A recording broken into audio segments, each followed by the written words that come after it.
Tole kabajamtoota jaalatamtoota obboleewwan koo kan biyya keessa kan biyya alaatti argamtanii hunduma keessanii fi nagaa fi araarri ayyaanni waaqayyo isiniif haa baay'atu lafaa fi bakka mana jirtan hundumatti nagaa waaqayyo isiniif haa ta'u jedha. Akkam jirtu fayyaa keessanii daawwattoota maatii chaanaalii kootii kan taatanii chaanaalii kootiif warri haaraa taatan subscribe like gochuudhaan maatii kootii dabalama.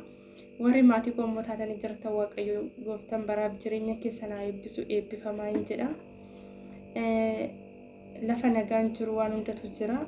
Guyyaa har'aa kana gahuun maqaa waaqayyootiin eenyumti dandeetti fi jabina ofiitiin miti har'a gahuun jechuudha. Nagaa kootti aansuudhaan ergaa tokko qabadheen karaa keessan dhufee jira. Ergaan kun wanta qabatamaadha jechuudha. Innis maal seetanii yeroo har'aa kana wanti baay'eessaa ulfaataadha jechuudha. Dallaalonni Ameerikaa keessa jiran baay'eessaanii hojii singalchina hojii baay'eetu jira jedhanii obboleewwan keenya biyya biraarraa akkana dabarsaati jiru. Garuu hojii galchaatii hin jiran. Ijoollee baay'eessaanii biiroo keessatti rakkachaatii jiru jechuudha. Ani akka kootti akkan argetti biiroo keessatti ijoollee baay'een nyaanni dhugaatiin hin jiru. Warri dhukkubsatantu jira. Bakka warri waggaa ji'a 9 ji'a 5 hojii malee achi keessa taa'antu jira jechuudha. Maatii isaanii warri eessa buutee isaanillee hin dhageenyetu jira jechuudha. Ijoollee baay'een hafuura dhoffatanii taa'uun bilbila hin argatan akkatti bilbilan hin jiru. Dhugaatiin bishaan dhugaatii hin jiru. Bishaan kushiina keessatti kan isaan obaasanii nyaanni illee hin jiru jechuudha. Wanta kanaan dura yeroo san chaanaalii mataa kootii hin qabu karaa obboleessa keenya Mubaarak dabarseetiin ture jechuudha. Isatti himeetan ture inni immoo simbiraan gahee ture jechuudha. Imaaratii keessatti dallaalonni baay'een ijoolleerraa miidhaa gahaa jiru jechuudha. Kaan sammuu isaanii darbuudhaaf kan ka'etu jira.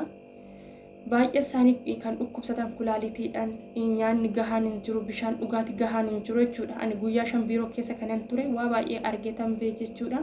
Isaaniyyuu immoo doorsisa baay'eetu jira jechuudha. Hojiin naaf hin taane jettanii asitti hin deebi'ina. Bakka barbaadan deemuutii dandeessu. Malee nutti akkas hin deebine hojiin nuuf hin taane jettanii jedhanii doorsisu jechuudha. Dabalataan immoo guyyaa 2 guyyaa 3 mana madaamii hojjetanii madaamii hin barbaadu jettee yoo deebiste qarshii guyyaa 2 guyyaa 3 hojjetatanii dhufassan fattashaniit irraa fuudhu jechuudha.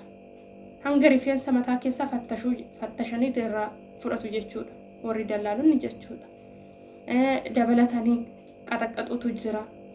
Ijoollee baay'ee isaaniitu siqaa argaa jira jechuudha. Warri amma biirootti deebi'uu sodaatanii alatti bahanii daandii irratti hafan baay'ee isaaniitu jira jechuudha. Yoo achitti deebine miidhaan nurraan ga'u kan jedhanii biirootti deebi'uu sodaatanii alatti bahanii hojii malee daandii irratti kufaa jiru jechuudha ijoolleen. Kanaaf iyyuu waliif haa yaannu. Dallaalonni baay'een dhimma namaatiif odoo hin taane dhimma qarshiitiif kan isaan rakkatan jechuudha. Nama tokko irratti qarshii hedduu argatu waan ta'eef qarshii ilaalu malee miidhama namaa hin laalan jechuudha. Yeroo har'a biyyi lafaa hundinuu birriidhaaf kaata jechuudha. Kanaaf iyyuu waliif haa yaannu obboleewwan keenya warra omaa hin beekne biyyarraa fiddanii asitti biiroo keessatti rakkisiina. Biyyoota biraarraayis akkana dabarsaatii jiru jechuudha baay'ee isaanii. Hojii singalchina birrii amma kanaatis singalchina jedhu garuu sobaadha. Ijoollee baay'eedha kan biiroo keessatti rakkachaatii jiru dhugaa waaqa jiraata. Bakka kan miirri isaanii namaaf hin yaanne ani hin beeku dhugaa namni nama ta'e akkamti namaaf akka hin yaanne. Bakka ijoolleen rafan hin jiru simintoo irra rafu jechuudha. Bishaan dhugaatii qulqullinaan hin jiru nyaanni hin jiru. Garuu hojii singalchina jedhanii biyyarraa as chokkaadhaan guyyaa muraasa keessatti isiniif hin jedhanii waamu. Haalli jireenya biyya keessas waan ulfaataa ta'eef dhugaatti fakkaata ijoolleetti jechuudha. Dhugaatti fakkaata hoggasuu deebi'anii dhufu jechuudha. Garuu gaafa as dhufanii akka yaadame miti wanti hundinuu baay'ee jijjiirame namarratti mul'ata jechuudha. Kanaaf iyyuu birrii wanta biyya lafaa boru dhiisnee deemnu jennee wal miidhuun haafu dhugaa waliin miidhina birriidhaaf jettanii. Ani jechuudha biiroon ani duraan ture maqaashii har'umallee kaasuutiin barbaada. Maqaashii ishiin zeeginnati ishii Guraageedha. Abbaan manaashii immoo Silxeedha jechuudha. Maqaasaa Faaris jedhama. Kashi maqaashii wal naaf hin qabatame maqaa 3 waamamti. Akka biirootti Aayishaadhuma jedhamti. Garuu biiroo sun baay'ee tokko rakkoo qaba jechuudha. Kanaaf ijoollee baay'eetu achitti rakkachaa jira. Ijoollee baay'een ammayyuu immoo Beeruut irraa akkana darbaatii jiru. Baay'ee tokko ulfaata jechuudha haalli jireenya.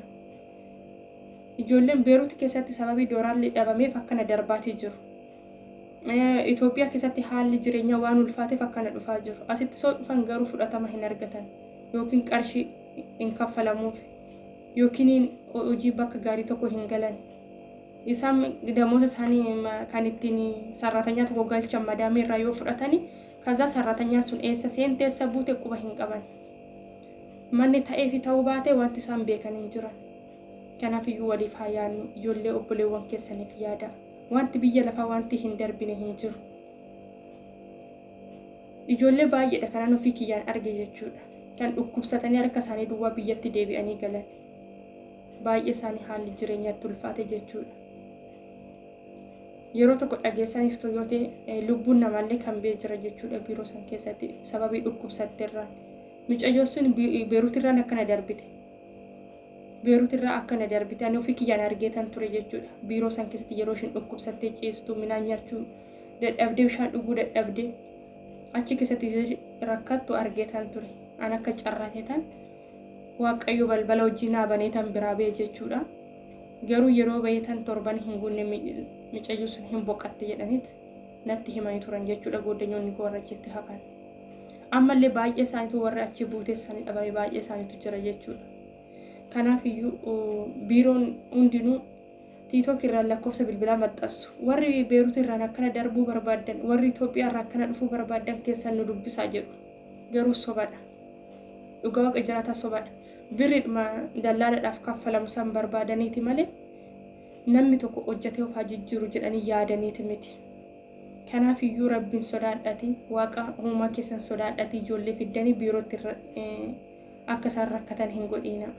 Isaan biyyaas biyyuma keessatti akka barbaadan rakkatanii qilleensa biyya ofii keessatti haa jiraatan. Bakka jiranitti haa jiraatan nagaa isaanii. Ofitti amanamummaan qabdan yoo ta'e ijoollee fiddanii hin rakkisiina. Kan isaan barbaachisu isaan yoo argatan ijoollee sun eessatti kufanii eessatti du'anii wanti isaan beekan hin jiran.